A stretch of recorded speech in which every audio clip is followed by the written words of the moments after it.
Sir, சில நேரங்கள்ல நமக்கு எதுவுமே செய்ய தோண மாட்டேங்குது. அது ஏன்? சொல்றேன் சார். உங்களுக்கு மட்டுமா சார் இது? எல்லாருக்குமே இது இருக்கு. என்னடா எல்லாருக்குமா? வீடியோ பார்க்குறவங்க, எனக்கெல்லாம் இல்லையே அப்படின்னு சொல்லலாம். ஒண்ணுமே இல்ல. ஒரு 10 நிமிஷத்துக்கு மேல மொபைல் எடுத்து வீடியோ பாருங்க. இல்ல உங்களுக்கு ஒரு புடிச்ச விஷயங்கள் எதையாவது ஒண்ணு பண்ணிட்டுருங்க கன்டினியூஸா. ஸோ அத தாண்டி உங்களால அதிலிருந்து மூவ் ஆக முடியாது. அத தாண்டி வேற எதுவும் யோசிக்க தோணாது. லைக் நம்ம வந்து ஒரு ஒ ஏதோ ஒரு நெகட்டிவ் எமோஷன்ஸ கோ த்ரூ பண்றோம்னு வச்சுக்கோங்களேன். அந்த நேரத்துல நமக்கு எதுவுமே பண்ண தோணாது. ஏன் சில நேரம் சாப்பிட தோணாது, தூங்க தோணாது. கேட்டு பாருங்களேன். எல்லாருமே இந்த இந்த மனநிலைமையில இருந்திருப்போம். சில விரும்பத்தகாத விஷயங்கள் நடந்திருக்கலாம், பிடிக்காத விஷயங்கள் நடந்திருக்கலாம். அப்போ வந்து சாப்பிட மாட்டாங்க, தூங்க மாட்டாங்க, யார்கிட்டயும் பேச மாட்டாங்க. ஸோ இதெல்லாம் ஒரு வேலை தானே. வேலைங்கிறது ஆஃபீஸ் போய், இல்ல வந்து ஒரு ஸ்கூல் போய், காலேஜ் போய், ஒரு இண்டஸ்ட்ரி போய் 8 மணி நேரம் செய்யறது அது மட்டும் வேலை கிடையாது. இல்லையா? நம்மளோட அன்றாட வேலைகள், அடிப்படையான வேலைகள கூட செய்ய தோணாம எல்லாரும் வாழ்க்கையில ஒரு நாளாவது, 1 மணி நேரமாவது நம்ம வந்து இருந்திருப்போம். ஓகே.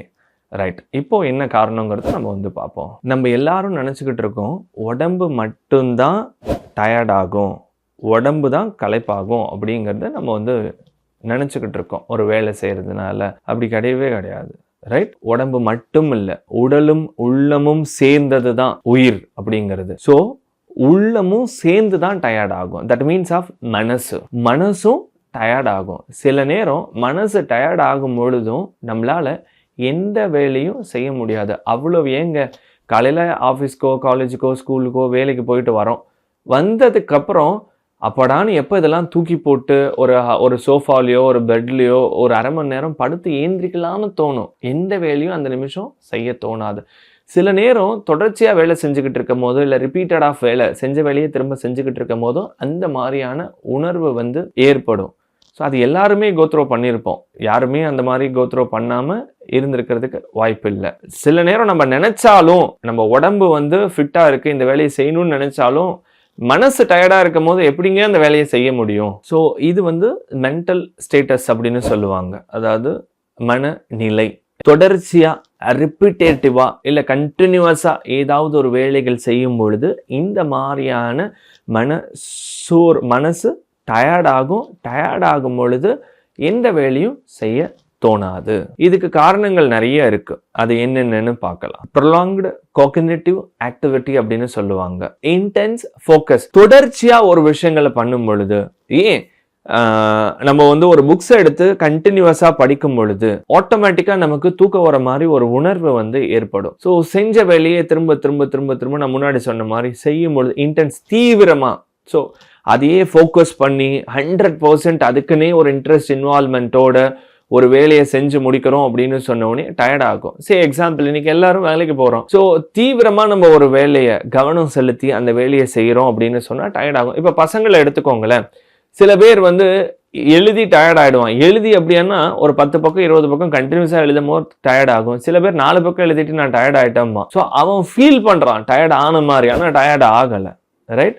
அதே மாதிரிதான் படிக்கும் போது சில பேர் எடுத்து படிக்க சொன்னாலே எனக்கு தூக்கம் வருது, எனக்கு வந்து அந்த வேலை இருக்கு, இந்த வேலை இருக்குமா. சில பேர் பார்த்தீங்கன்னா 10 பக்கம் 20 பக்கம் போனதுக்கு அப்புறம் தான் அந்த ஒரு டயர்ட்னஸ் வந்து தெரியும். அப்போ இதுல இருந்து என்ன இருக்குன்னா, டீப்பா ஆர் டெப்தா இல்ல தீவிரமா ஒரு வேலைகளை செய்யும் பொழுது அப்போ வந்து மனசு டயர்ட் ஆகும். அது மட்டும் இல்ல, ஒன்று ஸ்ட்ரெஸ், அழுத்தம், மன அழுத்தம் ஏற்பட்டதுனாலும் மனசு டயர்ட் ஆகும். ஸோ அப்போவுமே நமக்கு வந்து அந்த நெகட்டிவ் எமோஷன்ஸை நம்ம கோத்ரோ பண்ணும் பொழுது மற்ற எந்த விஷயங்களையும் யோசிக்க தோணாது, செய்ய தோணாது. அதுக்கு அடுத்தது பார்த்தீங்கன்னா லேக் ஆஃப் ஸ்லிப். சரியா தூங்காம இருக்கிறதுனால ஒரு நாள் நைட்டு நம்ம தூங்கலனாலே அதனோட தாக்கமானது 2 நாள் 3 நாள் அதனோட தாக்கம் வந்து இருக்கும். நம்ம வீட்டில் ஏதோ ஒரு ஃபங்க்ஷன்ஸ் நம்ம வந்து அட்டென்ட் பண்ணுறோம், மிட் நைட்லேயோ இல்லை அர்லி மார்னிங்லேயோ ஏந்திரிக்கிறோம் அப்படின்னு சொன்னால், ஒரு டிராவலிங்காக எழுந்திரிக்கிறோம்னு சொன்னால் அதனோட விளைவு அப்படிங்கிறது அடுத்த 2-3 நாளுக்கு இருக்கும். சரியாக நம்மளால் ஃபங்க்ஷன் பண்ண முடியாது. அதாவது நம்மளோட செயல்பாடுகள் வந்து சரியாக இருக்காது.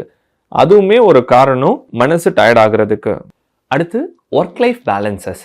ஸோ இன்னைக்கு சில பேரால் லைஃப்பை தனியாக பார்க்க முடியல, வேலை தனியாக பார்க்க முடியல. அப்போ 2 பேரையும் ஒன்றா பார்க்கணும் அப்படிங்கும் போது பல பேரால் அதை ஹேண்டில் பண்ண முடியல. லைக் ஒரு டைம் மேனேஜ்மெண்ட்ஸ் இல்லை, அந்த இம்பார்ட்டன்ஸ் ரெஸ்பான்சிபிலிட்டிஸை சரியாக எடுத்துக்க முடியறது இல்லை. ஸோ இதன் காரணமாக வந்து ஃபேமிலியில் சண்டை, இல்லை ஆஃபீஸில் வந்து மிஸ் அண்டர்ஸ்டாண்டிங் நிறைய ஏற்படுது. ஸோ அப்போ அந்த ஒர்க் லைஃப் பேலன்சஸை வந்து சரியாக ஹேண்டில் பண்ண முடியாததும் இந்த பிரச்சனைக்கு ஒரு காரணம். அடுத்தது ஃபிசிக்கல் ஃபேக்டர்ஸ். எஸ், கண்டினியூஸாக ஒர்க்கு, அதனால ஏதாவது ஃபிசிக்கல் ஹெல்த் ரிலேட்டட், அது சின்ன சின்ன விஷயங்களாக இருக்கலாம், அது தலைவலியாக இருக்கலாம், காய்ச்சலாக இருக்கலாம், வேறு என்ன வேணாலும் இருக்கலாம். ஸோ அப்படி ஃபிசிக்கலி நான் அஃபெக்ட் ஆகிருக்கும் பொழுது என்னால் எந்த வேலையும் செய்ய தோணாது அந்த நேரத்தில். எப்பா இது சரியானா போதும் அப்படிங்கிற ஒரு எண்ண ஓட்டத்துக்கு தான் வருவோமே தாண்டி, அதெல்லாம் அப்புறம் பார்த்துக்கலாம்ப்பா, ஒரு வாரம் ஆகட்டும். நம்மளே சொல்லுவாங்க, நமக்கு ஒரு ஹெல்த் இஷ்யூஸ்னால் என்ன சொல்லுவாங்க, முதல்ல உடம்ப பாருப்பா, அப்புறம் மற்ற வேலையெல்லாம் பார்த்துக்கலாம் அப்படிம்பாங்க. மற்றவங்க சொல்கிறத விட நமக்கே அது தோண ஆரம்பிக்கும். ஒரு சின்ன சின்ன விஷயங்கள் இருந்தாலும், ஸோ ஃபிசிக்கல் ஹெல்த் ப்ராப்ளம் இருக்குன்னா அது சரியானதுக்கப்புறம் நம்ம எல்லா வேலையும் செஞ்சுக்கலாம் அப்படிங்கிறது தோணும்.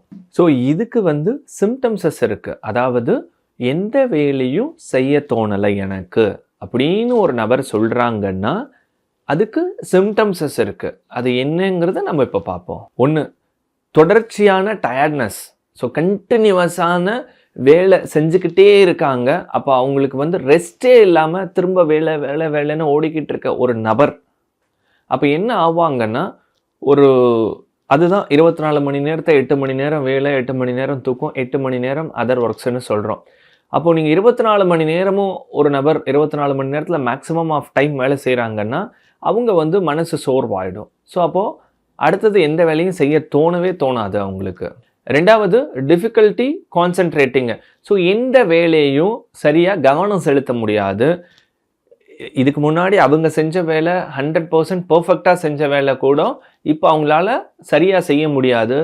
ஸோ அதுவும் ஒரு சிம்டம்ஸஸ் தான். நமக்கு மனசோர்வில் இருக்காங்க, எந்த வேலையும் செய்ய தோணலைங்கிறதுக்கு இதுவுமே ஒரு சிம்டம்ஸஸ் தான். அடுத்தது மறந்து போடுறது. ஏன்னா இப்போது நம்ம உடம்பு டயர்டாக இருக்குன்னு வச்சுக்கோங்களேன், சில நேரம் ஒரு 2-3 இடத்துல ஒரு பொருளை வாங்கணும் அப்படின்னா டயர்டாக இருக்கும், ஒரு இடத்துல முன்னாடி வாங்கிட்டு வந்துடுவோம். இல்லை சில நேரம் என்ன பண்ணுவோன்னா மறந்துடுவோம். ஏப்பா நம்ம போய் முதல்ல படுத்தா போதும்டா, போய் ஒரு டீ குடித்தா போதும்டா, போய் ஒரு ரெஸ்ட் எடுத்தால் போதும் அப்படிங்கிற ஒரு இடத்துக்கு போய்டும். நம்மளோட எண்ணம் ஃபுல்லாக என்னவா இருக்குன்னா ரெஸ்ட் எடுக்கணும். ஏன்னா அந்த அளவுக்கான ஒரு டயர்ட்னஸ். அப்போ வந்து மற்ற விஷயங்கள்லாம் ஞாபகத்தில் நம்ம வந்து வச்சுருக்க மாட்டோம். அடுத்தது லேக் ஆஃப் மோட்டிவேஷன்ஸ். ஸோ ஒரு வேலை அப்படி டல்லாக இருக்கும் போது நீ தத்தி, வேஸ்ட்டு, தண்டம், நீ உருப்பட மாட்ட, நீ எதுக்குமே லாய்க்கு இல்லை அப்படின்னு சொல்லாமல், okay so take a time, பொறுமையாக பண்ண, உன்னால் முடியும். இல்லை வந்து நீங்கள் ஏற்கனவே பண்ண ஒர்க்கு தான், வேறு ஏதாவது அடிஷ்னல் சப்போர்ட்ஸஸ் தேவைன்னா சொல்லு அப்படின்ற மாதிரி அவங்கள வந்து என்கரேஜ் அண்ட் மோட்டிவேட் பண்ணாமல் இருக்கிறதும் இது ஒரு சிம்டம்ஸஸ். அடுத்தது சோஷியல் வித்ட்ராயல். முன்னாடி சொன்ன மாதிரி சமூகத்தில் வந்து யாரு கூடயும் ஒரு தொடர்பில் இல்லாமல் தனிமையாக இருக்கிறது, இவங்களே வீட்டில் அத்தனை பேர் இருந்தாலும் தன்னைத்தானே தனிமைப்படுத்திக்கிறது, இதெல்லாம் ஒரு வகையான சிம்டம்ஸஸ். And then physical சிம்டம்ஸஸ். முன்னாடி சொன்ன மாதிரி தலைவலி, கை கால் வலி, உடல் சோர்வு, இது எல்லாமே வந்து சிம்டம்ஸஸ் தான். இதெல்லாம் அறிகுறிகள், மன சோர்வுக்கான ஒரு அறிகுறிகள். இதெல்லாம் இருந்ததுனால தான் எந்த வேலையும் ஒரு நபரால் செய்ய முடியாது. அதனால எதுவும் தப்பாக நீங்கள் நினச்சிக்க தேவையில்லை. என்னால் வேலை செய்ய முடியலங்கிறதுனால ஐயோ நான் வந்து எதுக்குமே லாய்க்கு இல்லை, நான் யூஸ்லெஸ் அப்படின்ற எண்ணமே தேவையில்லை. ஒன்று உடல் சோர்வாக இருக்கலாம், இல்லை மன சோர்வாக இருக்கலாம். உடல் சோர்வு தன்னால் தெரியும், ஆனால் மன சோர்வு தெரியாது. அதுக்கான சிம்டம்ஸ் தான் சொல்லியிருக்கேன்.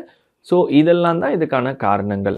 உங்களில் நிறைய பேருக்கு மனசு சம்பந்தமான கேள்விகள், சந்தேகங்கள் இருக்கலாம். உங்கள் சார்பாக சார் இங்கே வந்து தொடர்ச்சியாக கேள்விகள் கேட்டுக்கிட்டே இருப்பார். அதுக்கான விளக்கங்களும் நான் கொடுத்துக்கிட்டே இருப்பேன். அடுத்த வீடியோவில் நீங்கள் பல நாளாக கேட்கணும்னு நினச்ச கேள்வியாக கூட இருக்கலாம். அதனால தொடர்ந்து இந்த யூடியூப் சேனலை பாருங்க. உங்க மனசு சம்பந்தமான சந்தேகங்கள், கேள்விகளை தெளிவுபற்று மன நிம்மதியோட சந்தோஷமா இருங்க. அதுக்கு முன்னாடி ஹர்ஷா மைண்ட் கேர் அப்படிங்கிற இந்த யூடியூப் சேனலை சப்ஸ்கிரைப் பண்ணிக்கோங்க. அப்பதான் நீங்க தெரிஞ்சுக்கணும்னு நினைச்ச கேள்விகள் வந்தா கூட உங்களுக்கு நோட்டிபிகேஷன்ஸ் வரும். அதை ஃபுல்லா கேட்டு நீங்க தெளிவு பெற முடியும்.